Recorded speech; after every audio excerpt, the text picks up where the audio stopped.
la ngir sa yiw sopp naa la ngir sa dal sopp naa la ngir sa teraanga waaw Ndour sopp naa la ngir sa yiw sopp naa la ngir sa dal sopp naa la ngir sa teraanga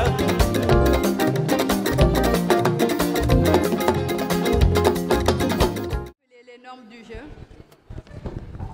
Comme vous le savez déjà, chaque équipe est constituée de 4 membres, soit 2 débatteurs, un joueur qui sera dans la peau du président de l'Union africaine, un joueur qui répondra aux questions chrono quiz. Donc le temps de débat est de 3 minutes. Chaque débatteur fera 2-3 minutes consécutivement. Donc comme vous le savez bien, notre exposé, notre débatton porte sur la Renaissance africaine. À la question de savoir si la Renaissance africaine est une alternative pour le développement du continent africain, nous disons non. Pourquoi non? D'abord, c'est quoi la Renaissance africaine? Nous avons tiré ces définitions d'une encyclopédie de ceux même qui ont conceptualisé cette théorie. Elle est définie comme étant la renaissance d'une Afrique qui doit dépendre d'elle-même, qui n'a pas pour vocation d'être américaine, ni occidentalisée, ni asiatique, mais qui doit être fière d'elle-même, qui doit se baser sur elle-même et penser à sa patrimoine culturel, s'appuyer à sa patrimoine culturel. Donc, en gros, ça veut dire que pour parler de Renaissance, nous devons retourner à notre culture, retourner à notre source. Cela est possible. D'abord, pour l'aspect culturel. Vous et moi en sommes la preuve. Ne serait-ce que pour cette journée, je m'attendais à ce que vous soyez habillés complètement de haut en bas en africaine. C'est ça la culture. Mais non. Et donc, si vous qui dites que la Renaissance africaine est une alternative pour le développement du continent, vous n'êtes pas prêt à vous conformer aux exigences de cette Renaissance, là il y a problème. Pensez-vous que ce sont les autres qui le feront? En tout cas, ça ne sera pas moi. Parce que là... Quand pourra-t-on parler de Renaissance africaine? Une question qui a été posée par le professeur Joseph Kizerbo. Écoutez bien, Joseph Kizerbo a vécu entre 1922 et 2006. Il se demandait quand pourra-t-on parler de Renaissance africaine. Mais cette question se trouvait déjà dans la ligne de mire de Cheikh Anta Diop, qui a vécu, lui, entre 1923 et 1986. Cheikh Anta Diop qui s'est donné corps et âme pour réveiller la conscience africaine. Pourquoi, selon vous? C'est parce que quand on parle de Renaissance africaine, la Renaissance africaine est un concept selon lequel les Africains et les nations africaines doivent surmonter, je dis bien, doivent surmonter des défis auxquels fait face le continent actuel. Et ainsi jusqu'à atteindre un renouveau scientifique, culturel et économique. Vous avez ici l'Afrique. Vous avez l'Afrique. Les ressources. Attention. Le développement. Normalement, tout continent qui a des ressources doit se développer. L'Afrique détient les ressources, donc l'Afrique devrait se développer. Mais les Blancs nous empêchent de nous développer. Les Occidentaux qui sont là nous empêchent de nous développer. Et comment contourner ces Occidentaux qui nous empêchent de nous développer? C'est à travers la Renaissance africaine. Merci.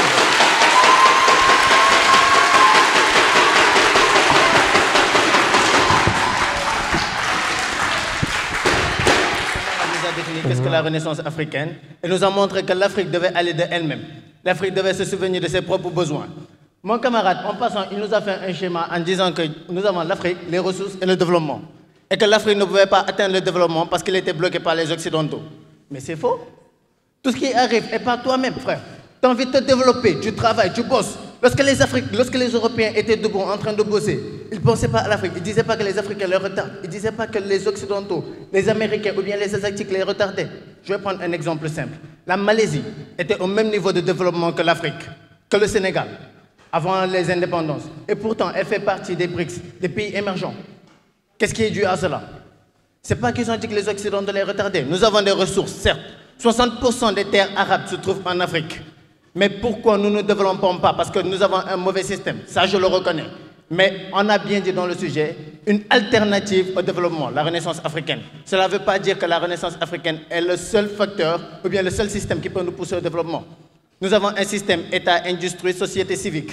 Si nous mettons un très bon État, nous passons d'un État pacifiste à un État acteur, un État qui a une main mise sur l'économie, un État qui diversifie et qui ouvre des perspectives, nous pouvons atteindre un développement. Si nous voyons notre économie, nous avons une population très jeune. Nos États doivent mettre des industries, créer plus d'industries, le deuxième pilier du développement. Est-ce qu'avons-nous des industries lourdes en Afrique? Certes, il y en a, mais ce n'est pas très nombreux. On les compte au bout des doigts. Donc nous devons développer ces industries lourdes pour aller plus loin. Nos sociétés civiques, une société civique est une société qui est gérée par des citoyens, indépendamment du gouvernement. Et ces sociétés civiques sont un raccordement entre l'État et le gouvernement, entre la population et le gouvernement. Et pour cela, nous devons aussi développer ces trucs, ces sociétés. Mais nous ne le faisons pas. Et nous voulons toujours rejeter la faute sur les Occidentaux. Depuis notre indépendance jusqu'aujourd'hui, c'est toujours les Occidentaux. Ah, dans la salle, je ne vois aucun Occidental. Quand moi je fuis les cours, ce n'est pas un Occidental qui me retient. Quand moi je ne fais pas un devoir, ce n'est pas un Occidental qui me retient. Quand je suis chez moi à ne pas dormir la nuit pour ne pas me réveiller le matin, ce n'est pas un Occidental qui me retient. Je me retiens par moi-même. Le développement dont nous parlons, c'est nous qui devons le travailler, c'est nous qui devons le cultiver. Ce n'est pas en restant sur nos lits en dormant que nous allons atteindre ce développement. Non. Tu dis que les Occidentaux nous retiennent. Mes frères, jusqu'à présent, tu n'as aucun Occidental qui te dit ne va pas en cours, ne fais pas ceci, ne fais pas cela.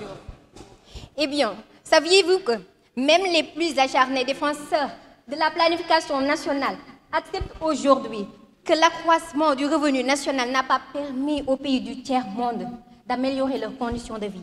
Et tout ceci est bien dit à l'impact de la colonisation qui continue de nous handicaper. Ils affectent et dominent les structures culturelles, sociales, économiques et même le développement, les politiques de développement industriel. Et pourtant, dans le terme industrialisation, l'Afrique n'a pas beaucoup évolué depuis les indépendances. Parce que, il y a pire encore, le développement du marché intérieur, de notre marché intérieur, est encore trop limité. Tout ceci est dû au fait que les capitaux et les experts étrangers dominent notre continent. Et ceci doit changer. Pensez-vous qu'avec ceci, on puisse espérer une amélioration dans les 2 prochaines décennies? Exactement, c'est une très bonne réponse. Eh bien, ceci ne se peut pas dans un monde où l'Afrique, avec l'Asie du Sud-Est, sont considérées comme les 2 régions les plus menacées de pauvreté dans les décennies prochaines.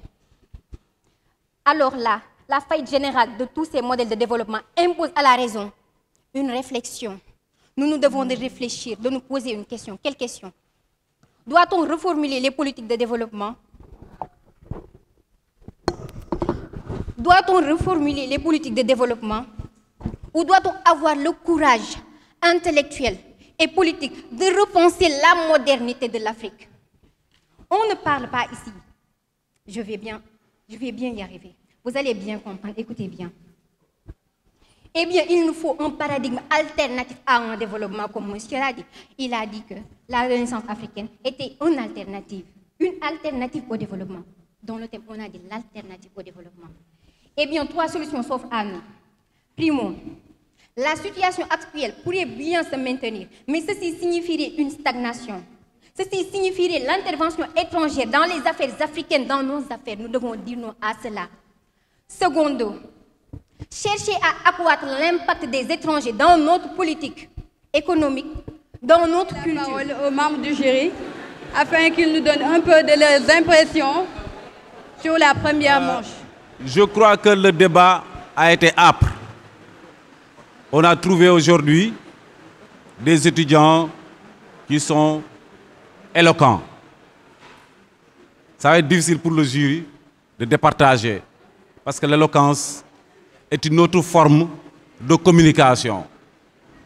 Parce que là, vous cherchez à convaincre.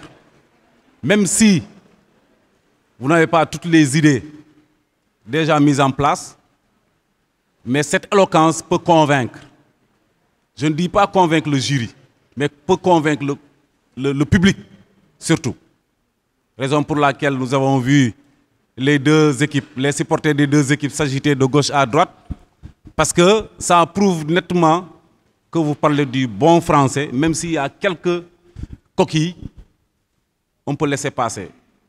Mais l'essentiel, c'est d'être éloquent, de parler clairement, de façon limpide, de façon compréhensible, et que le public puisse saisir et en faire son propre jugement. C'est ça qui a été fait, parce que l'applaudimètre l'a prouvé. L'autre affaire, c'est surtout le fond, c'est-à-dire le sujet, la maîtrise du sujet. C'est vrai, on parle de renaissance africaine, mais parfois, les gens confondent renaissance africaine et panafricanisme. Parfois, les gens confondent renaissance africaine et même l'authenticité africaine, qui parle de la culture, hein, qui parle de beaucoup de choses, parce que j'ai vu tant d'exemples ici. On fait la différence entre les habits que nous portons avec l'habit à l'occidental. Je crois que nous sommes dans un monde globalisé. Le savoir, ou bien les habits, n'appartiennent pas à un peuple ou à un continent. Je crois que même si vous allez en Europe, si vous allez aux États-Unis, en Asie, vous allez trouver les tenues africaines là-bas, sur place. Donc nous sommes dans un monde globalisé où il y a des échanges.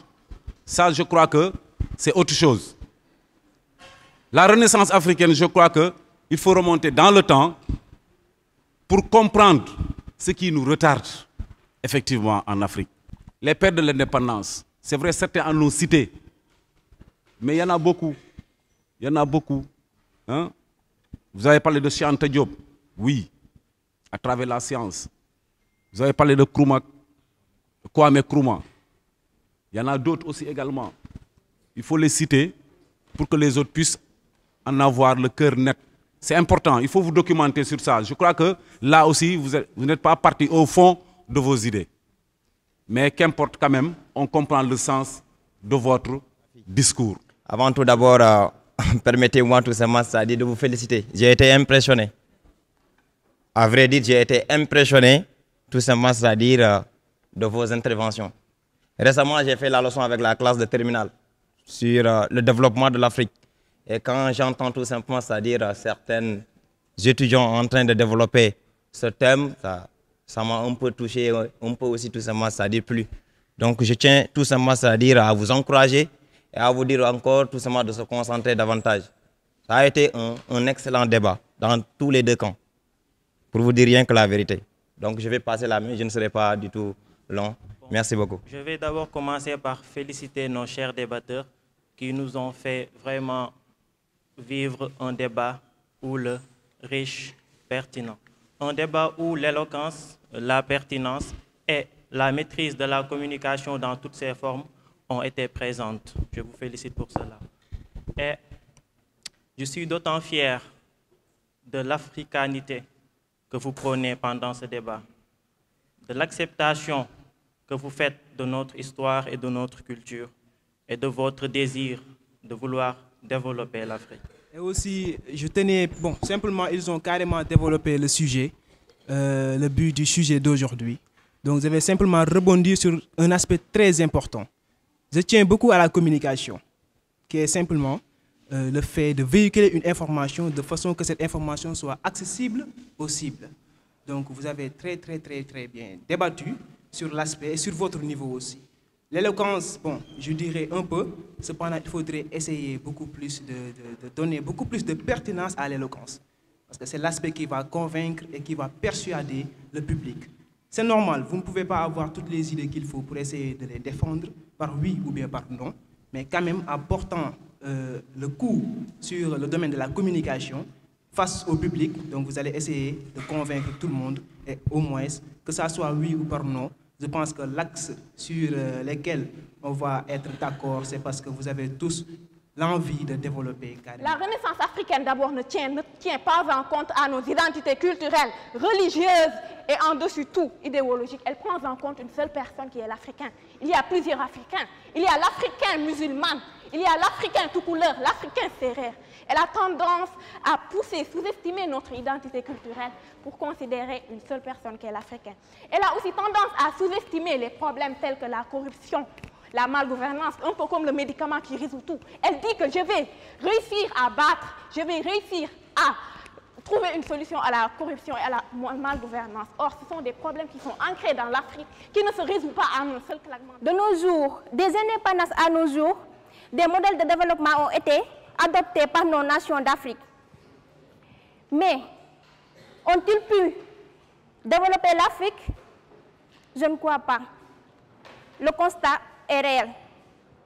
Donc, s'impose d'ouvrir des réflexions pour adopter une autre alternative au développement africain. Pour appuyer cette thèse, j'attire votre attention sur un paradoxe.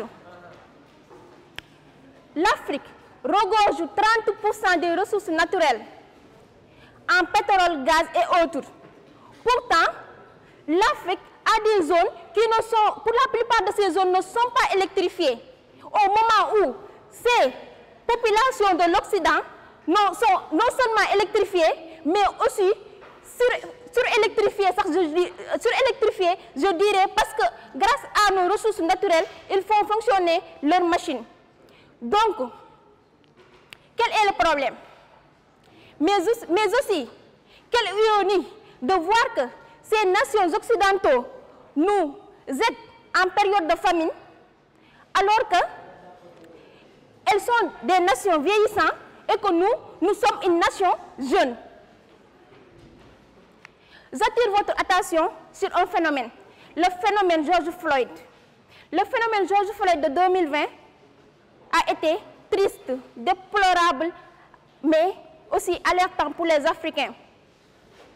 Parce que le phénomène George Floyd a pu ouvrir les yeux des Africains sur le fait qu'aucun Africain ne sera aisé sur quel autre continent qui n'est pas son continent africain. Ceci dit, il est donc impératif de pouvoir cultiver dans nos mentalités des comportements qui puissent nous aboutir à un développement durable, mais aussi... Qui est l'actuel président en exercice de l'Union africaine? Macky Sall. Dans quelle ville se trouve le siège de l'Union africaine? En Afrique du Sud. Passe. Qui est le premier président du Togo? Passe. Qui fut la première présidente élue en Afrique? En Afrique ou en Union africaine? En Afrique. Nelson Mandela. Quelle est la capitale de l'Égypte? Caire. Qui est l'auteur de cette phrase? La patrie ou la mort, nous vaincrons. Wad. Kwame Nkrumah a été renversé par un coup d'État en 1966 au Ghana. Vrai ou faux? Faux. Qui est l'actuel président de la Tanzanie? Passe. Où aura lieu la prochaine Coupe d'Afrique des Nations de football? À quelle date célèbre-t-on la journée de l'unité africaine? À quelle date? C'est à quelle date ou bien à quelle année? À quelle date célèbre-t-on la journée de l'unité africaine? Il est fondé en 1963. Qui est l'initiateur du mouvement Back to Africa? Back to Africa. C'est Martin Luther King. L'exercice de l'Union africaine. Président Macky Sall. Dans quelle ville se trouve le siège? Pierre. Qui est l'auteur de cette phrase? La patrie ou la mort, nous vaincrons. La patrie ou la mort, nous vaincrons. Sopuna ngir sey sopuna ngir sadal sopuna ngir sa teranga. STA totalise 52,25 sur 75. NAA totalise 47,5 sur 75. Donc la STA remporte la victoire. Merci beaucoup.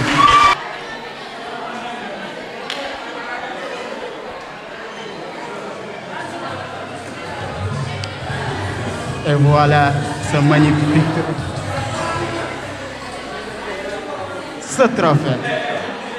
trophée. J'ai l'honneur d'appeler une dame, notre maman, la chère Madame Diop. sopp naa la ngir sa dal sopp naa la ngir sa teraanga waaw Ndour sopp naa la ngir sa